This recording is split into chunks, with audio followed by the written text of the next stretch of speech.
Happy Wednesday, everybody. Hope that you are having a good day. And let's talk about the headlines. Basically for almost 2 weeks now. Headline is Charter and ESPN. They remain in a battle to decide what's going to happen. In many ways, the future of the bundle, the packaging. Right now, it is Charter pays ESPN approximately $2.2 billion a year for their entire package, which is ESPN and also all the Disney channels. And they don't want to do that anymore. Disney feels that there's also a cost increase they should be getting. Charter doesn't. And so their loggerheads do not look for this one to end quickly, but we'll see how it goes. It could go either way. We'll talk about that in a minute. Let's see. Hey, Terrence, how you doing? What happens if Fox is unavailable to find a streamer to partner with? Will Fox find it impossible to compete for sports media rights in the future? I think that would be, and we're talking now maybe 4 or 5 years down the line. Very important for them to find a streaming service to partner with or to develop their own. So it hurt them in the World Cup when the men's World Cup, and it didn't help them in the women's World Cup because, again, in the men's World Cup, those games were relatively easy to watch. You didn't have the time difference was large, but it wasn't immeasurable and tough to overcome. So they put the games on Tubi, which they own, which is it's a streaming service, not a streaming platform. So from that standpoint, the moment the game was over, they put it on Tubi, but that didn't help what they needed to have done. So I think, look, they're obviously Fox is a beautiful company, and they have ample partners who, potential partners, I should say, who will be more than happy to help them. So I think that's going to be that they'll figure it out. I mean, right now they don't seem to be having any urgency to do it, but I believe because the NASCAR contract comes up here soon, which the Xfinity Series went to the CW, which was quite a surprise. So let's see how they play. Major League Baseball is going to want them to get into the streaming business. They may even get into the streaming business, Major League Baseball, with Major League Baseball. So that's a possibility. And they may find that NFL Plus, which is, the NFL's branding streamer, might be where they end up with the NFL game. So they could either do it one of two ways. They could do it by partnership with like Amazon, Apple, or YouTube, or they could do it the other way, which is partnering with the folks at the leagues that they deal with. So from that standpoint, we'll take a look and see how it goes. But I do believe they'll figure it out between now and when some of these contracts are coming up. And I do believe that they will have some sort of streaming partner, if it's the league or if it's a partner who will invest with them.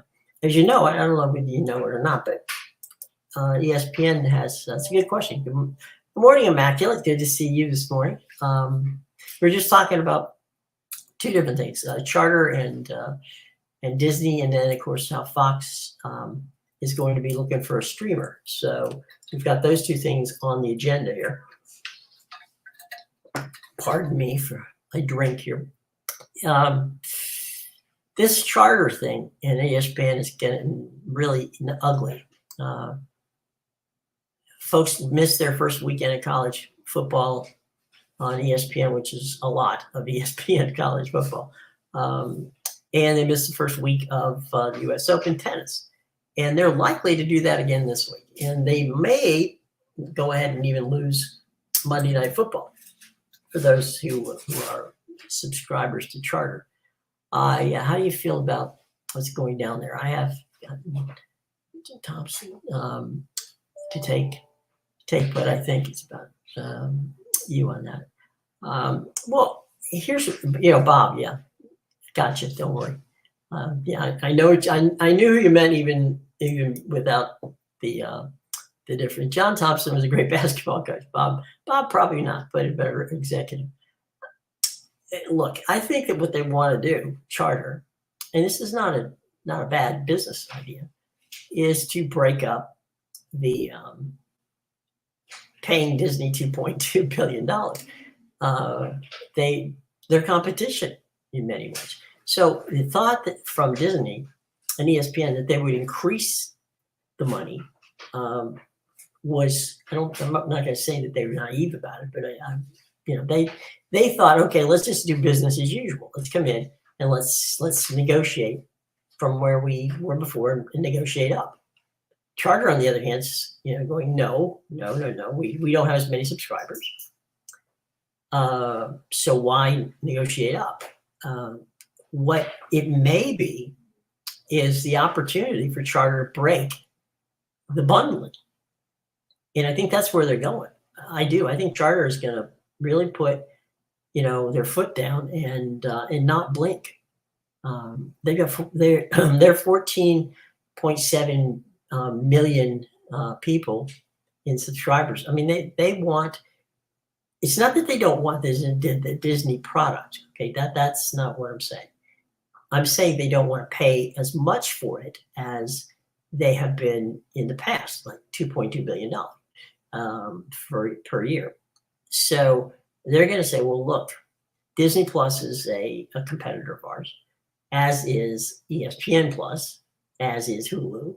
So why are we paying you, more than your subscribers are paying you? And so, that's going to be the question. They want to get some cost efficient way to continue to carry the content, but carry it at a reduced rate. And if you think about it, business-wise, that makes sense. I mean, if you're in competition with, Burger King, why would you then, if you're McDonald's, say, no problem, we'll just, we want to charge more, even though we're going to lose people to McDonald's or to Burger King. So anyway, they don't want to lose money and spend money on the competition. They, in essence, would be fueling and enabling and paying for rights fees that they didn't incur. So I think the Charter is definitely going to hold tight. Now, just to remind you, out in Los Angeles, when Charter put together the Dodgers package, Dodger fans didn't get to see Dodger baseball for 3 years because Comcast and others out there wouldn't carry it because Charter was being, very conservative and very tight with, okay, we're not going to allow you to, we're not going to take, pennies on the dollar. We're not going to take 2/3 of what we ask. We're asking for X and we're going to get X. If we don't get X, then we're not allowing you to carry it. And people thought, well, okay, then the pressure from Dodger fans are going to be so bad that they're going to be canceling Charter and going to DirecTV or something like that. And that didn't happen. So I think Charter is going to, hold tight on this. I don't think they're going to just acquiesce to ESPN, even though people will be mad. I do see this, though. I do think that most of the serious sports fans are going to want to move to streaming. They'll go to YouTube TV. They'll go to Hulu TV Plus. They'll go to Sling if they don't. If having local channels. If you don't have a problem with putting up a small antenna and just getting the regular channels, then you can do work with Sling or Fubo, where you would get all of your football, basketball, hockey, soccer content without any problem. So I do believe that they'll peel off it'll lose them some subscribers. But I think from a corporate standpoint, the corporate folks are going to try to stay tight on that one. But we'll see, that's for sure. Let's see what we got here okay. Why would a streamer partner with Fox for media rights? Wouldn't streamers more likely acquire content directly rather than? The answer to the first part of the question is it would allow them to get the rights in partnership. So it would cost them theoretically less money if they've got a partner who's going to kick in some money. So that would be the answer to part one. The part two of your question, when the streamers be more likely to acquire content directly.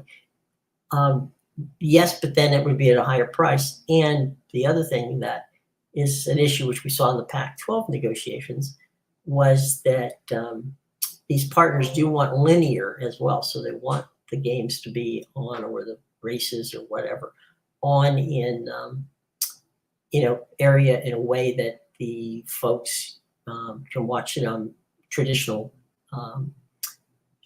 broadcast or cable, just and also stream it. So that's what I think is going to happen.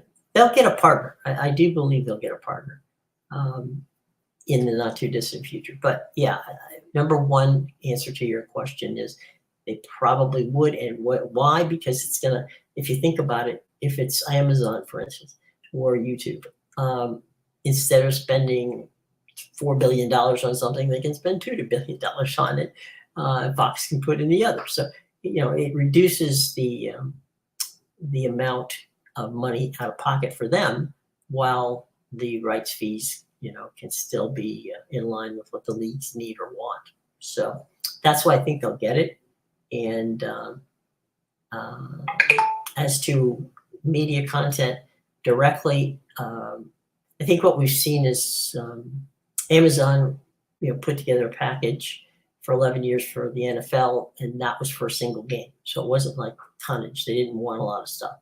On the other hand, Apple took on the MLS and paid for that, but the MLS also paid for the production. So from a acquisition standpoint, I think they've got a ton of stuff going on, and I think that'll be fun for them to find a partner. And look, they'll find a dance partner.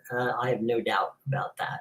And the Apple, Amazon, and YouTube would like to just be partners with a network because it's easier.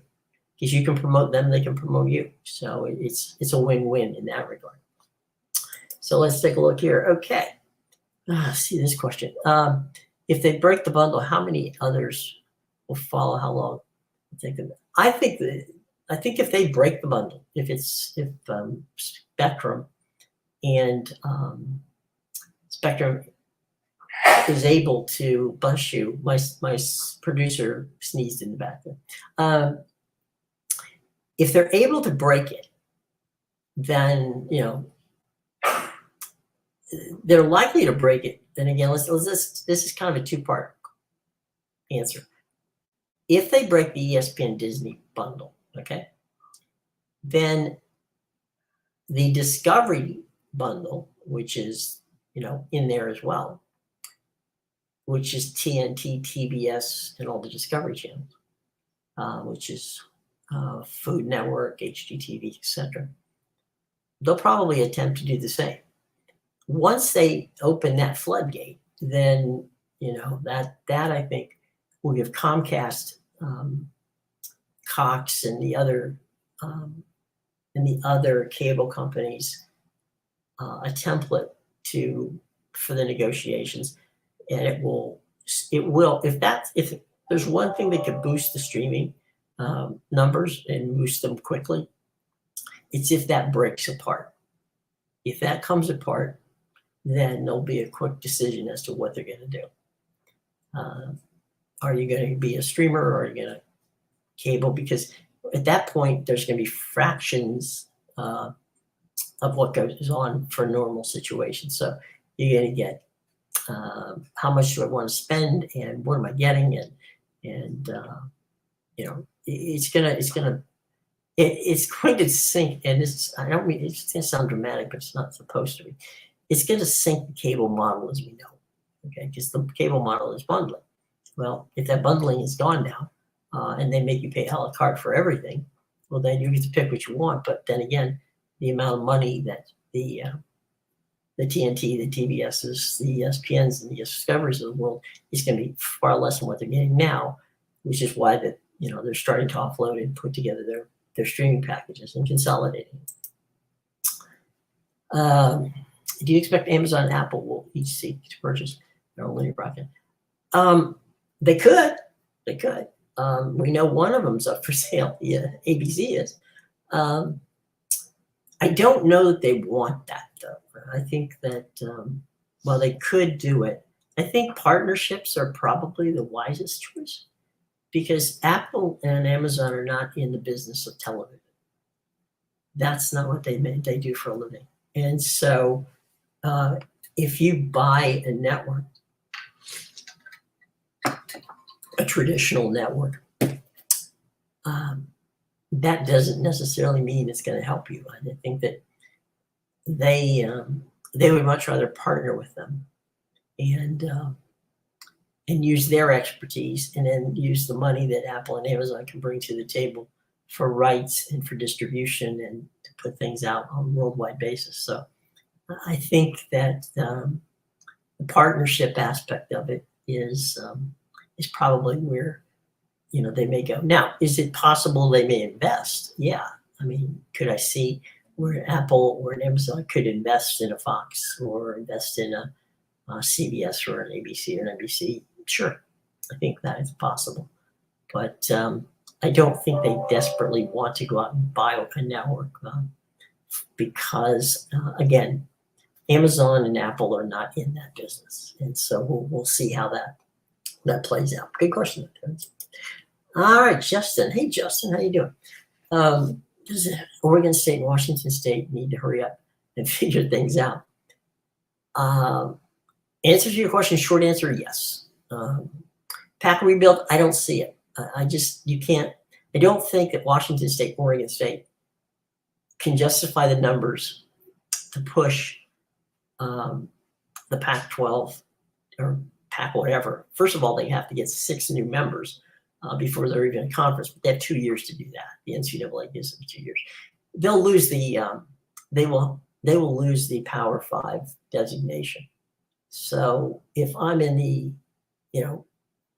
Mountain West, or if I'm in the American, why would I jump to a conference that's going to be a G5 conference anyway? So I think that I don't see them rebuilding the Pac. It would be, there's too many variables there. They don't have a TV partner to do it with, and you're starting with 2 good schools. I mean, there's no doubt Oregon State they're playing quite well this year. They could win the whole Pac-12 football championship. But I think that where they're going is Mountain West. Now, could they do a reverse merger? Yes. Is that likely? It's hard to do, and you would be rebranding everything, and it would be the Mountain West. I don't see anybody onboarding with them. I don't see that happening. I don't see them expanding, because what am I doing? I am literally paying to get out of a conference where I know what I'm doing, to go across the country and play in a conference where it's going to cost me more. Even if I get a couple extra $1 million more in my TV deal, it's just not going to make any sense. So I think had Stanford and Cal been in that mix, that would have been a totally different story. But with Washington State, Oregon State, they don't have the juice to do it. And so, no. As much as I hate to see the conference go away, it's a foregone conclusion that, as a Power 5 conference, it's gone. And so I think Oregon State, Washington State would be wise to work with Ms. Navarro, the commissioner of the Mountain West, and work out a deal there. And I think they would succeed in the Mountain West very well. Absolutely. So, good question. The Apple Conference. Could Apple receive that conference's rights from ESPN? Such a deal? No. It would. I mean, right now, ESPN's got those. I'm assuming you're talking about the Atlantic Coast Conference.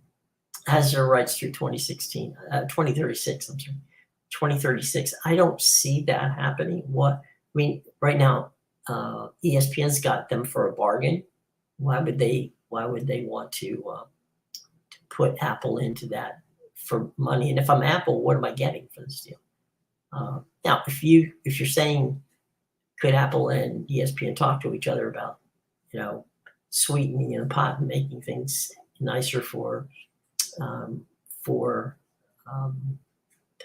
Clemson and Florida State? Again, they're competitors, so I don't see where Apple and ESPN Plus make a deal like that.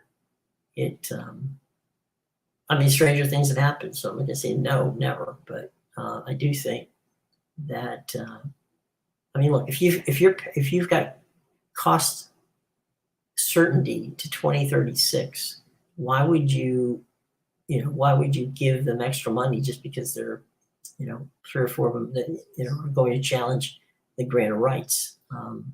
I would, if I'm ESPN, I would wait till I saw whether or not FSU and Clemson could actually get out of the grant of rights. So I wouldn't concern myself about that much if I'm ESPN. Right now, anyway, I wouldn't concern myself much about it. And I think Apple's going to sit in the sideline now and kind of wait and see what happens with the next big thing, right? Break. The Mountain West has all the leverage between the Pac and the Mountain West. Oresco is already, yeah. He was out whenever Stanford and Cal signed. So there was no reason for the American to go west because of Oregon State and Washington State, because those would have been the 2 furthest teams away from the conference. And while would they have brought value? They would have brought value. There's no question, but the value would have really been spent away whenever you think about what they would have done in the way of how much travel costs and such it would be. So, you're right. Mountain West holds all the cards in that one. They really, Oregon State and Washington State really doesn't have much they can deal with that. Don't see ACC being. I don't see that is a backloaded. It's a backloaded contract, true, but it's still not the money that the SEC or the Big Ten's getting. So, yeah, I agree with you that it's backloaded, but that was the reason it was backloaded, so that the money would increase, toward the end of the contract. But it's still not going to be enough to keep Clemson and FSU from, pounding their fist and wanting more. And but from a standpoint of the longevity of a deal, it's 2036 is a pretty good deal. There'll be 2 more contracts from the Big 12 and from probably the SEC and even the Big 10. Those contracts will come. They'll get a second contract before the ACC finishes their first. So we'll see on that one. And the ratings, yeah. If something was to happen to that relationship now, ESPN, we've gotten off very cheaply. Yeah, true. I don't. The only thing, if someone is able, and I don't know that we have seen no reason to believe it, but if there's somebody is able to break the grant of rights, that would definitely give ESPN an out if they wanted. But I think ESPN is really happy with the package they have at the ACC. And they've proven, year in, year out, that that's been something that they've enjoyed. So I'm not certain that I would be too keen on what's going on there. I think that's something that ESPN likes it. They got off in a situation like that. I don't see, even if they break their grant of rights, they don't break the contract with ESPN. So, that's going to be an interesting situation going forward. But I don't think ESPN is going to lose that contract because in court or something like that. It's going to take years to fight that court battle. And we don't even know who's going to even fight it. I mean, we know that FSU's yelled about it. We know that Clemson behind the scenes has yelled about it. We know North Carolina's not happy. But, until they show up in court with a good reason to file papers and to try to break it, nobody's broken it, so ESPN's just, cruising along. How much would Florida cost Florida State get? Well, that's a good question. Theoretically, it would cost $120 million to get out. Okay, that's just a buyout of the grant of rights. But then again, FSU, they're out of the grant of rights. The murky spot goes, where is, does ESPN own the games? Because that's the $500 million buyout. So there's two buyouts. There's a buyout of the grant of rights. There's a buyout of the television package. The grant of rights is $120 million. And then there's $500 million now, which could be, let's say, this could be negotiated down. You're still talking somewhere in the neighborhood of, at best, $300 million. So that's $450 million to get out of the grant of rights, to either go to a Big Ten or a SEC, where it's going to take you the better part of 10 years to make up what you just, what you just bought yourself out of. So, I expect Florida State to remain in the ACC. I expect them to try to get out. I expect Clemson to try to get out. I expect North Carolina to try to get out. But I think it remains to be seen whether they get out before 2036. My guess is, and this is just a guess, I have no idea, obviously, is they find a way. Now, how, I don't know, but I think they go to court. I think in a long, long court battle, they'll figure something out. But yeah, I think sometime in the 2030s, they'll be able to figure out a way to get out of this. It's going to be later in the contract, though. It's not going to be now. It'll be, 2031, 2032, something like that. But not now. I don't think they're going to let them out now. I think more than FSU, Clemson. Oh, yeah, there's no question about it. There's 3 going to public expansion. Well, I think, if let's say you're Miami, right? And you're on that. I mean, we know that there's 7 that aren't happy. So if 3 of them are willing to go on the record and say they're not happy, then there's no reason for the others to troop in. And basically, the Stanford Cal SMU deal came down to them flipping Carolina State, because Carolina State at the end of the day realized, I know that North Carolina is against this, but if today they were able to get out of it, I'm talking now North Carolina right now, to go to the Big Ten, would Carolina say, well, I'm only going to the Big Ten if you take, NC State with me? Well, no, that's not going to happen. So NC State figured, all right, fine. We've got the opportunity to get these 3 schools, backfill us from the get-go, or give us some numbers which we need. So why play that role? So I think there's a bunch of them who want out, but there's also a bunch of them who don't trust each other.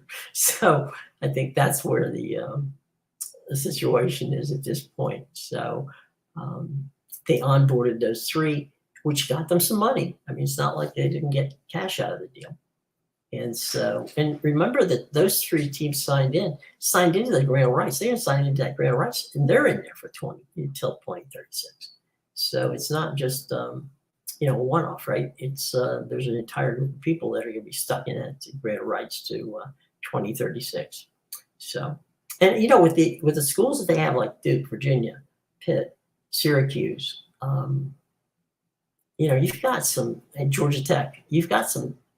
You could put together what, in essence, is almost a higher, just a high sports content package of nearly Ivy League schools. So academically, you would have a heck of a Virginia Tech as well.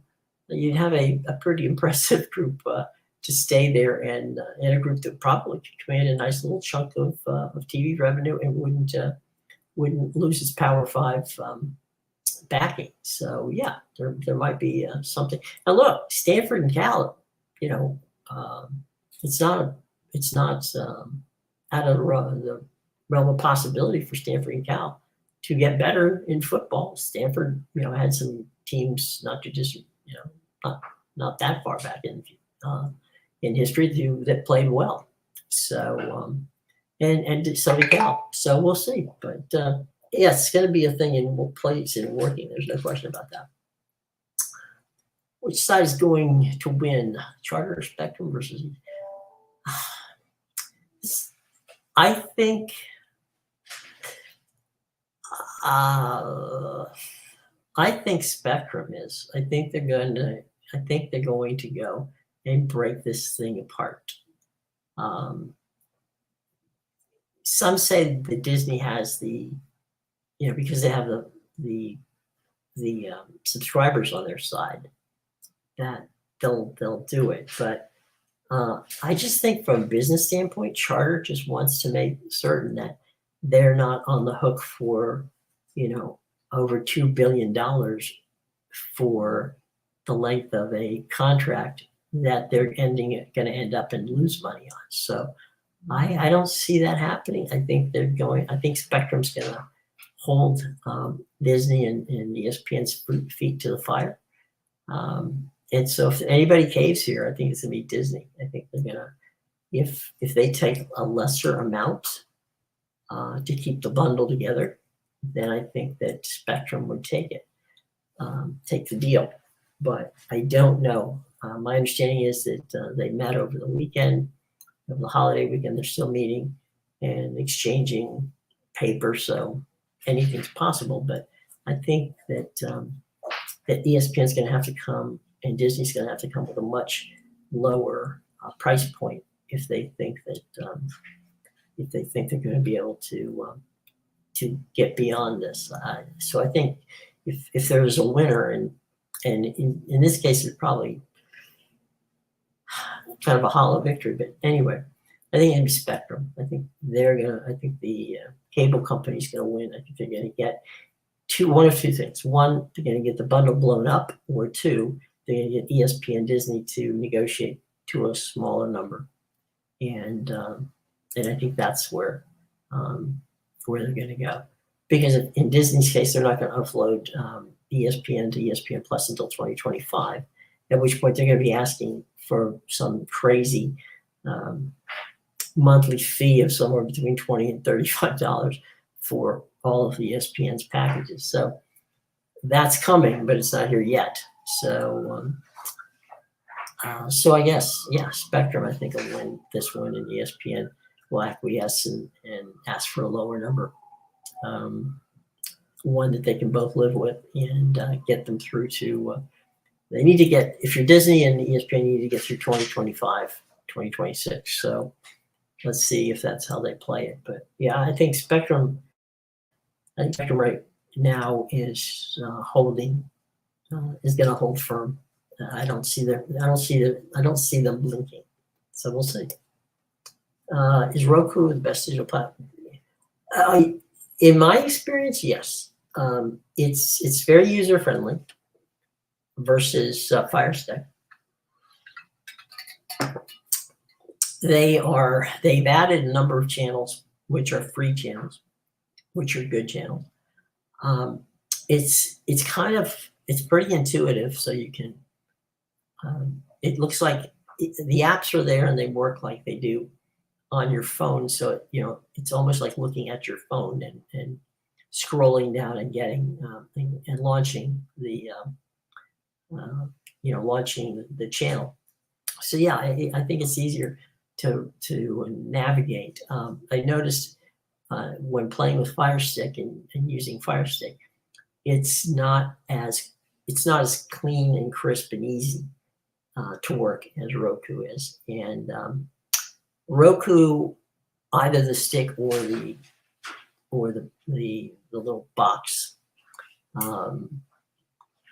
is got a nice little power processor in it. So buffering is not an issue in that, from that standpoint. So if I were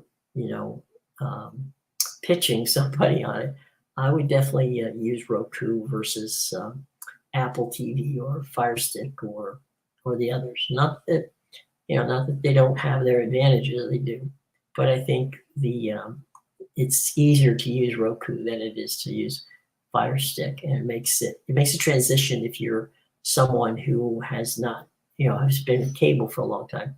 It makes it a little easier for you to. I mean, and you can put the channels in wherever you want them, so you can put your apps anywhere. Like the front line of the apps can be the ones 1, 2, 3 lines could be the ones you use the most, and then just go down there and add them as you wish. And they've got a very robust channel store with a bunch of different things to do from that standpoint. So yeah, I would recommend that you go to Roku. Hey guys, don't forget, help me out here. Subscribe, hit the bell, and like us. And if you do have a question later, and I'm not available because we're off the air, come on back and put it up, and we'll get an answer to it. So that's where we can go from there. But now Roku, I think it'd be better. A lot of people like to try the Roku stick first before they go to buying one of the Roku boxes. But either way, it's I have a couple of Roku boxes, and I have TCL Roku TV, and they're all easy to use, very easy to use. And we've been off of the cable for now 5 years, so it's a pretty good deal. What do we got here? So how does the potential collapse affect talks for a CFP if all of a sudden networks are willing to pay out big? Well,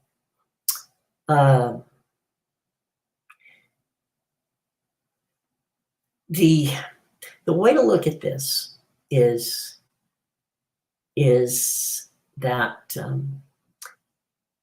Comcast Universal, NBC Universal, Disney, ESPN, Fox, the programming side I think what will happen is we'll open up, it will open up some avenues for some streamers to get involved in the CFP negotiations. So let's say, and we saw what happened this year, right? Amazon is now in their second year of a Thursday night football game. One of the playoff games went to Peacock. Okay. So I can foresee a streamer getting in there for, a college football playoff. Maybe 2 streamers getting in there for that. I can foresee, the amount of money being spent. Remember, when Iger was talking about, the NBA and all the other stuff, it was spend money on something that is important. Well, college football playoff is important. So I assume that, ESPN will be there, Fox will be there. Clearly NBC, when they got into the Big Ten, proved they have an interest in it. CBS, Paramount has an interest in it. Apple, Amazon, YouTube will probably all have an interest in it. So they'll get the numbers they want. I'm talking about CFP will get the numbers they want. It'll be, though, and this I think is the most important thing about it, it will be at with a number of partners, not the old days where it might just be ESPN and Fox, but now it may be ESPN, it may be Fox, CBS, NBC, and our streamers. So it may look more like an NFL deal where everybody gets a little bit of something, but when you tally up the money at the end, it's a good sized chunky change. So I think that's where it's going to happen. I think they're going to have multiple partners in this deal, and the multiple partners will spend accordingly. And so the programming people will be able to say we spent less, which they can, and we got what we wanted, which was college football playoffs, but we're sharing it with other partners.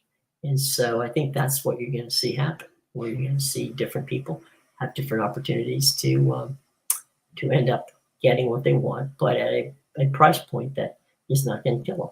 And I think that's what we're going to see from pretty much this day forward, is that kind of collegiality between networks, which you never saw before. But actually, Michael Resco and Tony Petitti started that operation when Turner and CBS went into the NCAA tournament together.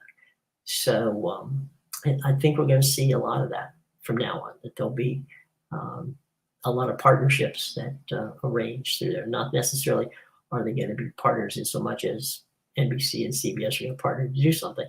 It's just that the partners being the CFP will have partners as opposed to the networks partnering with each other on this particular thing. So let's see what we got here. Okay, so we got time, guys, for one or two more questions, and then school's out this morning. So if you have anything else, let me just jump over here to the chat box and see what they got going on whilst you guys are ready. Okay. Let's see. Why doesn't ECU and Boise State have a number more games on TV? Well, it's a good question, Melanie. My answer would be this, and that is that, look, Boise State and East Carolina are fine mid-major teams, and they're going to be on, all their games are on. So they're on ESPN Plus or ESPN, and some of them are on CBS Sportsnet. So they're on, but, you know, right now it's hard for a number of schools to get into, you know, the prime time places. So, you know, I think we all have to sit back and realize that, you know, we just enjoy our games. You know, just enjoy watching your team play, and don't worry about, you know, whether or not they're being respected or disrespected by the networks or by, you know, other conferences or whomever. Just I think it'd be fun just to watch the games and not worry about that kind of stuff. But I can understand, you know, where East Carolina, Boise State, and others feel like they're being left out, because a lot of people are being left out. Okay, all right. Well, there you go. All right, boys and girls, I appreciate you being with me today. It's been fun. Come back tomorrow at 10 a.m. We'll have some more opportunity to chat with each other. And have a good day. As I said, before you leave, though, subscribe, hit the bell, and like us, okay? That's greatly appreciated. And if you have any kind of questions or comments, come on back. If for some reason that you didn't get to see the whole show from the beginning, it'll be up in about 5 seconds after we hit the button here. So check it out. So thanks, guys and gals, for being here on a Wednesday. I hope that wherever you are, it's not as hot as it is here on the East Coast. Maybe you can get some water and iced tea and sit back and have a nice lunch coming up here, and have a nice day at the office. Enjoy yourself. And thanks so much for joining us here today. Greatly appreciate it. Okay, again, take care.